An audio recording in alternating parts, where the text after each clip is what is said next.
Hello बच्चों, आप लोग कैसे हैं? आई होप आप लोग बहुत ही अच्छे होंगे। बेटा, हम लोग फिजिक्स की क्लास में कल क्या पढ़े थे? कल पढ़े थे वैद्युत ध्रुव। वैद्युत ध्रुव किसे कहते हैं बताए थे? जब दो बराबर किंतु विपरीत प्रकार के आवेश एक दूसरे से अल्पतम दूरी पर स्थित होते हैं तो जो आवेश बनता है, मतलब जो निकाय होता है, उसी को हम लोग वैद्युत ध्रुव कहते हैं। और हम लोगों ने एक फार्मूला जनरेट किया था, P बराबर 2Q L। तो बेटा उसी से रिलेटेड आगे टॉपिक हम लोग पढ़ेंगे और आज हम लोग हेडिंग लगाएंगे वैद्युत द्विध्रुव के कारण उत्पन्न वैद्युत क्षेत्र की तीव्रता। ये टॉपिक हम लोगों को आज पढ़ना है कि वैद्युत द्विध्रुव के कारण उत्पन्न वैद्युत क्षेत्र की तीव्रता। देखिए, वैद्युत द्विध्रुव के कारण वैद्युत क्षेत्र की तीव्रता दो स्थितियों में निकाली जा सकती है। पहला, एक होता है end on position, end on position, जिसे हम लोग हिंदी में कहते हैं अक्षीय स्थिति। और दूसरा होता है side on position, side on position. एक होता है अक्षीय स्थिति में और दूसरा क्या होता है? निरक्षीय स्थिति में। देखिए, दो स्थितियों में वैद्युत क्षेत्र की तीव्रता निकाली जाती है। एक होता है क्या? इंड ऑन पोजीशन, और दूसरा क्या होता है? Side on position. चलिए देखिए, साइड ऑन पोजीशन को हम लोग बोर्ड साइड ऑन पोजीशन भी कहते हैं। तो हम इसके आगे तो हम हेडिंग लगाएंगे इंड ऑन पोजीशन, अक्षीय स्थिति में। हम लोग हेडिंग लगाएंगे इसमें अक्षीय स्थिति में। तो पहले हेडिंग लगाए थे वैद्युत ध्रुव के कारण उत्पन्न वैद्युत क्षेत्र की तीव्रता। अब इसमें हेडिंग लगाएंगे इंड ऑन पोजीशन, जिसे हम लोग कहते हैं अक्षीय स्थिति में। देखिए, बहुत ही प्यारा सा टॉपिक है, मुस्कुराने वाला टॉपिक है। ठीक, आई होप आप लोग बहुत ही मेहनत करेंगे इसको समझने में। मान ले रहे हैं कि हमारे पास एक वैद्युत द्विध्रुव है। पहली बात तो वैद्युत द्विध्रुव कहते किसे हैं? जिसमें दो बराबर क्यू, यहां भी क्यू आवेश हो, किंतु विपरीत, एक प्लस हो तो एक क्या हो? माइनस हो। बात समझ नहीं? एक प्लस हो और एक क्या हो? माइनस हो। ठीक, और ये मान ले रहे हैं इसका मध्य बिंदु क्या है? ओ। हमने कल याद हो तो इसकी कुल दूरी 2L मानी थी मेरे भाई, मानी थी ना? तो मध्य बिंदु माने हैं O, तो मतलब यल दूरी इधर है और यल ही दूरी यहाँ है। यहां से यहां तक की दूरी यल है और यहां से यहां तक की जो दूरी है वो भी कितनी है? यल है। नाम दे रहे हैं इसका, ये आपका बिंदु है A, ये बिंदु क्या है? B। बात समझ में आई बेटा? ठीक, तो देखो दो बराबर, ये भी क्यू ये भी क्यू, किंतु विपरीत, ये प्लस है ये क्या है? माइनस है। दो बराबर किंतु विपरीत आवेश एक दूसरे से अल्पतम दूरी पर स्थित। हम मान ले रहे हैं किसके मध्य बिंदु से आर दूरी पर एक बिंदु क्या है? पी है। इसके मध्य बिंदु से आर दूरी पर एक क्या है? बिंदु पी है। और इसी पर आपको वैद्युत क्षेत्र की तीव्रता क्या करनी है? निकालनी है। इसी बिंदु P पर आपको वैद्युत क्षेत्र की तीव्रता क्या करनी है? निकालनी है। बिंदु P। ठीक, देखो अब इसमें थोड़ा सा हम अलग टाइप में कर रहे हैं। देखो ए बिंदु पर प्लस क्यू है, तो मान ले रहे हैं प्लस क्यू के कारण वैद्युत क्षेत्र की तीव्रता बाहर की ओर होगी EA वेक्टर। मान ले रहे हैं प्लस के कारण वैद्युत क्षेत्र की तीव्रता बाहर की ओर होगी EA वेक्टर। ए क्यों लिख रहे हैं? क्योंकि ये इसका मतलब हो गया कि ए बिंदु के कारण बिंदु P पर उत्पन्न वैद्युत क्षेत्र की तीव्रता। अब देखो प्लस आवेश होता है तो वैद्युत क्षेत्र की तीव्रता बाहर की ओर होती है, ये भी आपको हम बता चुके हैं। तो यहाँ पर ए के कारण उत्पन्न वैद्युत क्षेत्र की तीव्रता बिंदु P पर EA वेक्टर बाहर की ओर होगी। अब देखो बी है, बी के कारण बिंदु P पर उत्पन्न वैद्युत क्षेत्र की तीव्रता अंदर की ओर होगी। क्यों होगी? कोई बता सकता है क्यों होगी? क्यों होगी मेरे भाई? ऐसा इसलिए होगा मेरे भाई क्योंकि Q बिंदु B पर माइनस Q आवेश है, और जब माइनस आवेश होता है उसके कारण वैद्युत क्षेत्र की जो तीव्रता होती है वो हमेशा इनसाइड होती है, अंदर की ओर। और जब प्लस आवेश होता है तो उसके कारण वैद्युत क्षेत्र की तीव्रता हमेशा आउटसाइड होती है। अब देखो इतना हो गया ना। अभी मान लो यहां से यहां तक की दूरी निकालनी हो हमको, यहां से A से P तक की दूरी। थोड़ा सा दिमाग लगाना, यही पर थोड़ा सा टॉपिक है सोचने लायक। A से P तक की दूरी निकालनी है, A से P तक की दूरी यहां तक। तो देखो P से O तक की दूरी है R। अगर हम R में से ये OA घटा दें, यल घटा दें, मतलब इतनी दूरी घटा दें, कट कर दें, तो बताओ इतनी ही दूरी तो बचेगी मेरे भाई, इतनी ही दूरी तो बचेगी ना। तो कहने का मतलब ये हो गया R माइनस यल। ये दूरी हो जाएगी r माइनस यल। ठीक, ऐसे अगर मान लो हमें B से बिंदु P तक की दूरी चाहिए, B से बिंदु P तक की दूरी चाहिए, तब ये कितना होगा? देखो O से P तक हम कितना है r, और हमको और कितना ज्यादा है मिला गया है यल है, तो ये दूरी हो जाएगी r प्लस यल। क्यों मेरे भाई? यही तो होगी, मतलब B से Q तक P तक की दूरी r प्लस यल, और A से P तक की जो दूरी होगी वो r माइनस क्या होगी मेरे भाई? यल होगी। अगर हम निकालें प्लस Q आवेश के कारण उत्पन्न वैद्युत क्षेत्र, वैद्युत क्षेत्र का मतलब समझ लें वैद्युत क्षेत्र की तीव्रता। ठीक है, अब ये होगा क्या? EA वेक्टर ये होगा 1/4πε0 के डॉट EA, ए पर उपस्थित आवेश Q है, सदिश है तो प्लस माइनस से कोई मतलब नहीं, हमने लिखा है Q, और A से P तक की दूरी r माइनस यल, r स्क्वायर होता है तो r माइनस यल का स्क्वायर हो जाएगा।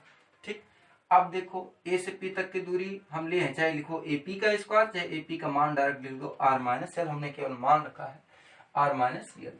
ये बाहर की ओर है मेरे भाई के अंदर की ओर है, आई होप ये बाहर की ओर होगा, आई होप नहीं दिख रहा है भाई, बाहर की ओर ही है तो बाहर की ओर है। ठीक, लिख देंगे बाहर की ओर, ये चीज बाहर की ओर। अच्छा हिंदी समझ में आती है क्या? हिंदी समझ में आती है ना आप लोगों को? ठीक, बाहर की ओर हो गया मेरे पास। ठीक, अब दूसरा आप देखेंगे बिंदु B के माइनस Q की वैल्यू निकाल सकते हैं, लिख सकते हैं माइनस Q आवेश के कारण उत्पन्न वैद्युत क्षेत्र, कौन सा?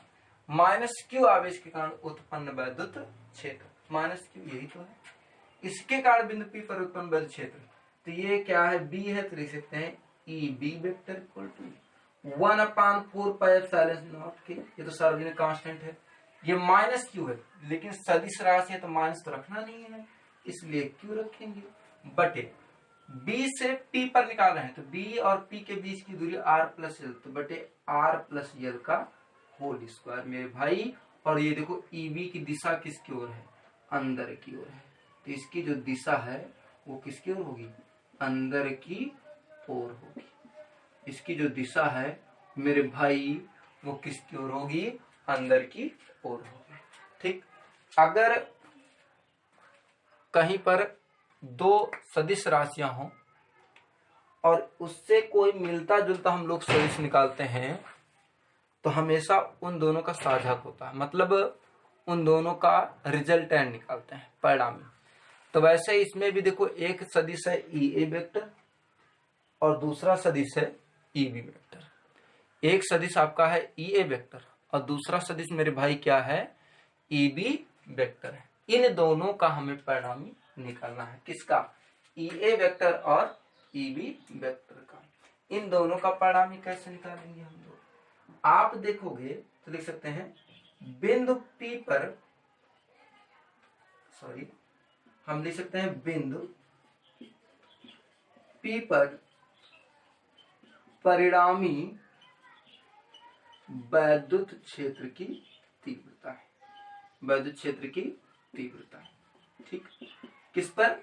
बिंदु P पर परिणामी वैद्युत क्षेत्र की मेरे भाई तीव्रता। देखो EA वेक्टर इधर की ओर, EB वेक्टर उसकी विपरीत दिशा में, तो बताओ दोनों का परिणामी जुड़ेगा या घटेगा? घटेगा, क्योंकि अपोजिट साइड में होते हैं तो परिणामी घटता है, अगर सेम साइड में है तो परिणामी क्या होता है? जुड़ता है। तो अपोजिट साइड में है मेरे भाई तो घटा देंगे। अब आ जाएगा E वेक्टर इक्वल टू, क्या आ जाएगा? E vector equal to EA vector minus EB vector, EA vector minus EB vector. दोनों का परिणामी घटाया है क्योंकि विपरीत सदिश, ठीक है, विपरीत दिशा में, इसीलिए। अब समीकरण 1 और 2 से तो हम लोग EA वेक्टर और EB वेक्टर का मान रख सकते हैं ना, तो मान रख दीजिए, क्या करना, मान रखेंगे हम लोग। तो लिखेंगे समीकरण 1 और 2 से, समीकरण 1 और किससे? 2 से। ठीक, E vector equal to E vector equal to, देखो यहाँ पे ई ए वेक्टर का मान क्या है 1/4 के dot Q upon R minus L का होल स्क्वायर, ये मान रखेंगे ई ए वेक्टर का मान 1/4 के dot Q upon R minus L का whole square minus E B vector, ये वाला मान रखेंगे हम लोग माइनस 1/4 के dot Q upon R plus L का होल स्क्वायर। देखो बेटा इसको देखकर कुछ होता है कि नहीं होता, तो बहुत कुछ है सर जी, क्या क्या बताएं आपको, है ठीक भाई। क्या करना है क्या इसमें, आप देखोगे 1/4 के 1/4 के दोनों में ये पार्ट है, दोनों में साथ में q और q भी मिल रहा है, तो जो मिल रहा है उसको हम क्या लेते हैं, कॉमन ले लेते हैं, तो इसको हम कॉमन ले लेंगे। अब आ जाएगा ई वेक्टर इक्वल टू 1/4 के, ठीक, हम q कॉमन लिए। अब आ गया यहाँ पे 1/r माइनस एल का whole square minus 1/r plus L का होल स्क्वायर। अब बेटा भिन्न का हर तो बराबर करने जाते ही हो, इन दोनों को हम एलसीएम ले लेंगे, इसका गुणा इससे, इसका गुणा इससे। अब यहाँ पे आ जाएगा ई वेक्टर इक्वल टू 1/4 के डॉट क्यू और इसका गुणा इससे, इसका गुणा इससे, तो ये हो गया आर प्लस एल का होल स्क्वायर, इसका गुणा इससे माइनस आर माइनस एल का होल स्क्वायर बटे इसका गुणा इससे कराएंगे आर माइनस एल का whole square into R plus L का होल स्क्वायर। देखो बेटा एक फार्मूला ये होता है ए प्लस बी का होल स्क्वायर होता है कि नहीं, ए प्लस बी का होल स्क्वायर क्या होता है, A square plus B square plus 2ab होता है। ए माइनस बी का होल स्क्वायर क्या होता है, A square plus B square minus 2ab होता है। और ये देखो यहाँ पे ए माइनस बी है, ए प्लस बी घात 2 है कि नहीं, जब घातें समान होती है जैसे a की पावर n गुणे b की पावर n, तो हमेशा याद रखना आधारों का गुणा होता है, ये चीज हमेशा याद रखना। जब घातें समान होती हैं तब आधारों का गुणा, और जब आधार समान होती है तब घातें क्या होती हैं, जुड़ती। घातें क्या होती हैं, जुड़ती हैं। बेसिक सी बातें हैं, तो हम इसमें घातों का क्या कराएंगे, मतलब घातों को कॉमन लेकर के आधारों का गुणा करा लेंगे। ई वेक्टर इक्वल टू 1/4 के डॉट क्यू। अब देखो आर प्लस एल का होल स्क्वायर है तो इसको लिख सकते हैं R square plus L square plus 2rl, ठीक, माइनस ये हो जाएगा आपका क्या आर माइनस एल का होल स्क्वायर, तो R square plus L square minus 2rl हो जाएगा पूरे बटे, बिल्कुल इस रूल से इसको गुणा कराएंगे तो ये हो जाएगा R minus L into R plus L गुणे में इसकी होल पावर क्या आ जाएगा 2, इसकी होल पावर मेरे भाई क्या आ जाएगा 2, R minus L into R plus L, इसकी होल पावर क्या आ जाएगा आपका 2। अब हम इसके आगे करेंगे वेरी सिंपल, माइनस को गुणा करा लो, ए minus B A plus B क्या फार्मूला होता है, A square minus B square का फार्मूला वही लगा देंगे हम लोग इसमें।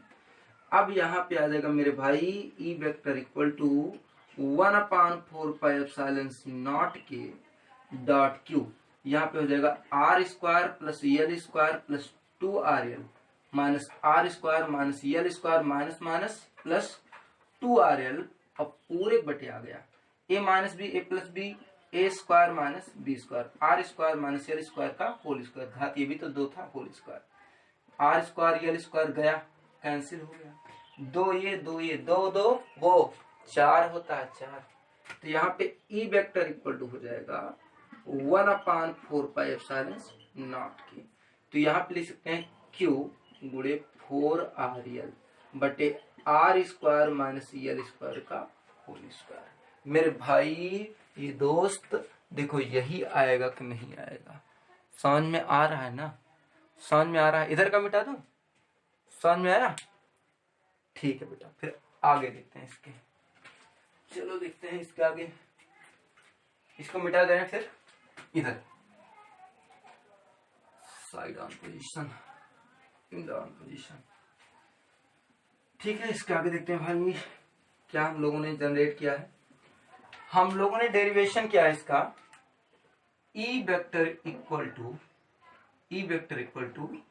क्या 1/4 के डॉट 4rl को लिख सकते हैं 2r गुणे 2QL बटे R square minus L square का होल स्क्वायर। बताओ मेरे भाई ये होगा कि नहीं होगा? अरे भाई 2 दूनी 4 RL वही तोड़ के लगे, ठीक है। अब इसको देख के कुछ याद है नहीं भाई? याद हो तो 2QL को शायद कल कुछ बताए थे, ये वैद्युत द्विध्रुव आघूर्ण होता है, P वेक्टर होता है 2QL। इस फार्मूले पे बहुत सवाल है, इस फार्मूले पे। ठीक, ये 2QL हो गया, मान यहाँ पे रख देंगे P वेक्टर।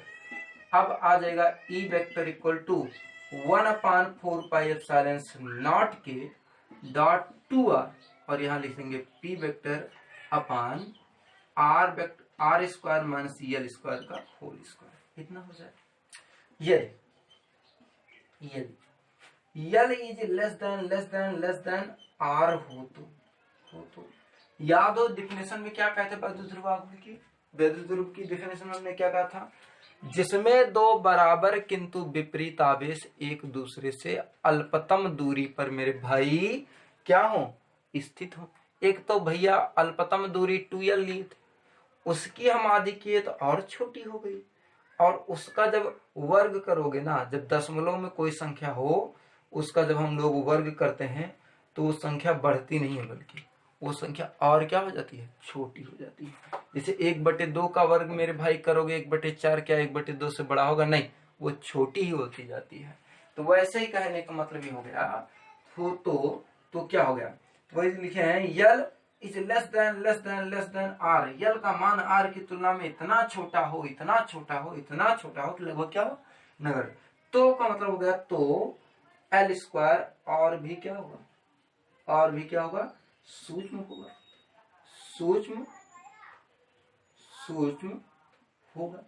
L स्क्वायर और भी ज्यादा छोटा होगा भाई। L स्क्वायर जैसे मान लो L का मान है 0.25, ठीक, हमने इसका स्क्वायर कर दिया 25% 625। देखो ये छोटा हो गया कि नहीं होगा? तो L तो छोटा है, ये बहुत छोटा है, तो जब L स्क्वायर करेंगे तो वो और छोटा हो जाएगा। इसलिए L स्क्वायर को ये लिख रहे हैं अतः L स्क्वायर को क्या करने पर? नगण्य मानने पर,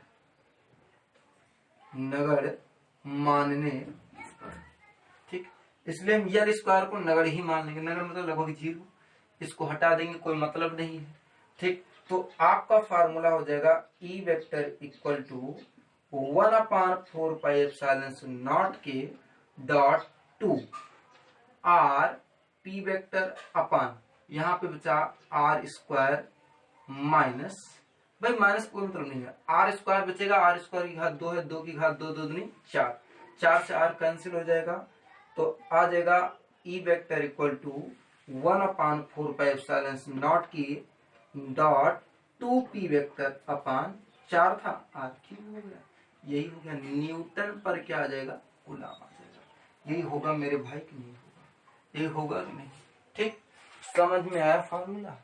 ये फार्मूला आप लोगों को समझ में आया?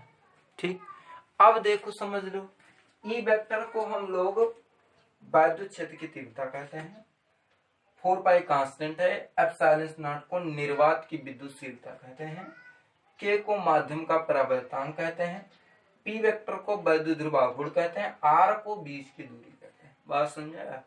ठीक है, कोई दिक्कत है? हम लोग चाहे तभी के कमांड क्या रख सकते हैं? एक किसके लिए? वायु या निर्वात के लिए। बात समझ में आई मेरे भाई? ये कॉन्सेप्ट समझ में आया? बहुत ही इंपॉर्टेंट कॉन्सेप्ट है, इसको कॉपी में नोट कर लीजिएगा बेटा। ठीक है, फिर आगे चलते हैं।